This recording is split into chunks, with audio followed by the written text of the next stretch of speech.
patronizing our own indeed. And of course, we did hear Ms. Akporere there talking about the appreciation and rebound in the Naira and the impact it has had on fares and demand in the aviation sector of Nigeria. Let's talk more about that now and other issues as it concerns the economy with the Managing Director of Optimus for AfroInvest, Mr. Ayodeji Ebo. Mr. Ebo, good afternoon. I don't know if to tell you welcome from the break. I'm sure you enjoyed the holiday. Yeah, very well. Awesome. So we've been seeing appreciation in the value of the Naira to everyone, I believe every true Nigerian's joy.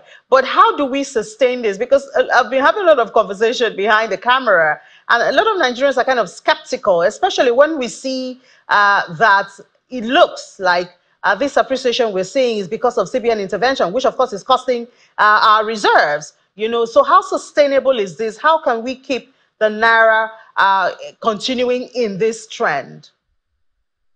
Okay, thank you very much. And you rightly said that's what is in the mind of all Nigerians. We are hoping that to appreciate to a more reasonable level. However, coming it's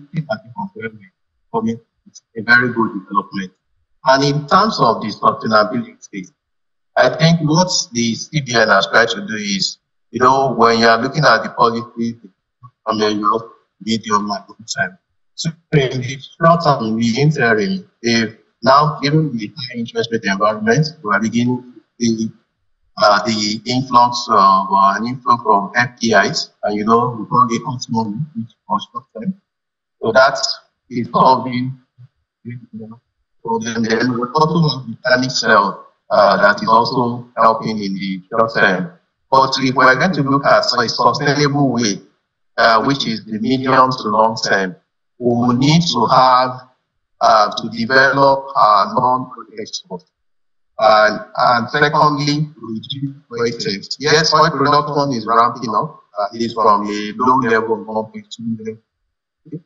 From the autonomous approach 1.7, 1.6 to 1.7 million barrels per day, which is very good development. But beyond that, government will now need to see what can we improve our non-oil export. So we look at the non-oil export and agri constitute less than about 6 to 7% of total exports, which is very low.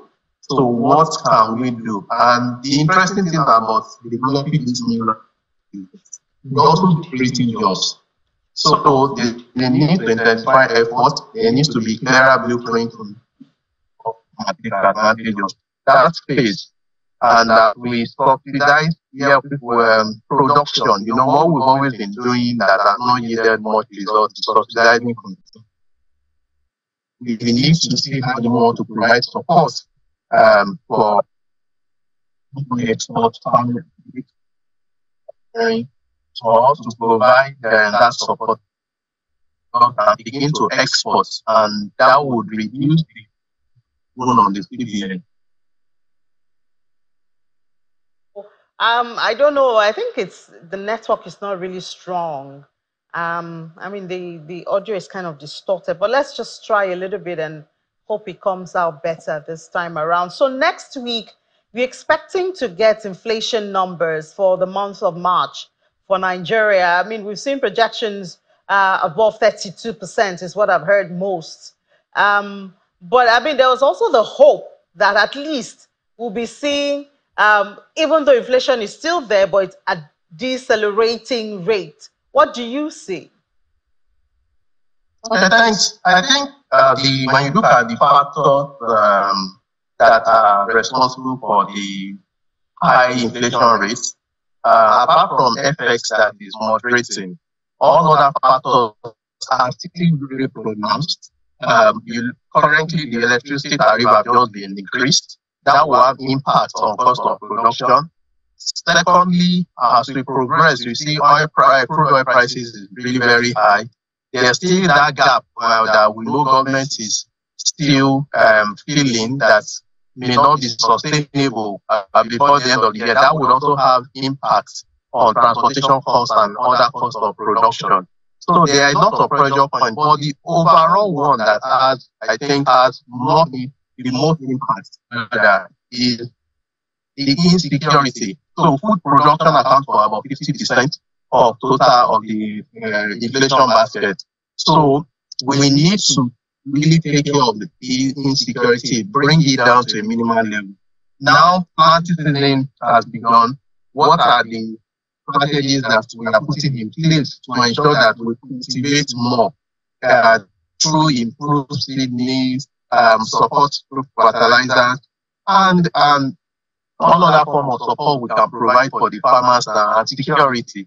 So if we're able to do that, when harvest comes, we're able to harvest more, and prices is a function of demand and supply. If we plant more, we're able to harvest more, and when we are selling it, it would also be able to have demand and supply. Prices will be stable. While we're working in the medium term issue of storage to be able to normalize prices when we're off season. So those are some of the things that we can do to bring down inflation sustainably.